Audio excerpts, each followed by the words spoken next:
उसके बाद आ जाइए हमजा। हमजा का क्या काम है? हमजा का क्या काम है?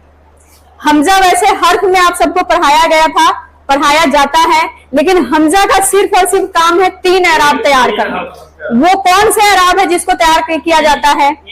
ये देखिए, अगर बड़ी ई अगर अक्षर वाले फॉर्म में आ गया मात्रा तो क्या करते हैं?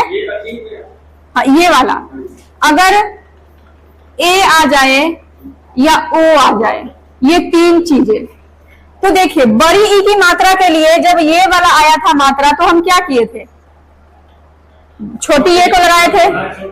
लेकिन अक्षर वाले फॉर्म में वही मात्रा आ जाए और लास्ट में जैसे कि कुछ शब्द है आई, लाई, पाई, गई, जाई, तो क्या करते हैं? इसके लिए इसी छोटी ए के ऊपर हमजा लगा देते हैं।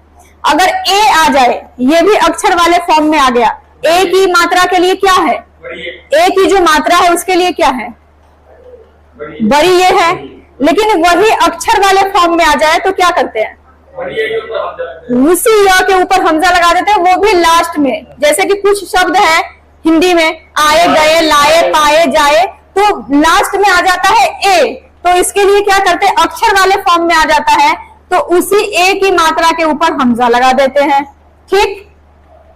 उसके बाद है ओ। ओ की मात्रा के लिए क्या है? ओ की मात्रा के लिए वाव है। वाव है।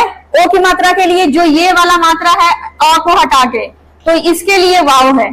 लेकिन वही ओ लास्ट में आ जाए खुद अक्षर वाले फॉर्म में, तो क्या करते हैं कि वो उसी वाव के ऊपर हम हमजा डाल देते हैं। ऐसा ही करते हैं जैसे कि लाओ, पाओ, जाओ, गाओ, तो उसके लिए आप समझ गए, ये खुद आ जाए लास्ट में तो ये वाला लगेगा, अगर ए खुद आ जाए तो ये वाला शक्ल लगेगा, ये चीज खुद आएगा लास्ट में तो वाव के ऊपर हमजा लगाया जाएगा। नहीं, और किसी नहीं, और किसी में नहीं। अब मुझे उम्मीद है कि आप लोग का नून गुन्ना वाला, जैसे आपने बोला छोटे ये इसको हिंदी के अक्षर पंजाबी में क्या बोलते हैं इनको? ईडी के साथ अगर बिहारी हो तो क्या करेंगे? छोटी ए के ऊपर हमजा लगाएंगे। और ईडी के साथ ए हो, उसको क्या कहते हैं? लाम जो ए हो, तो उसके लिए ये लगाएंगे। अब ओ के लिए पंजाबी में क्या लिखते हैं?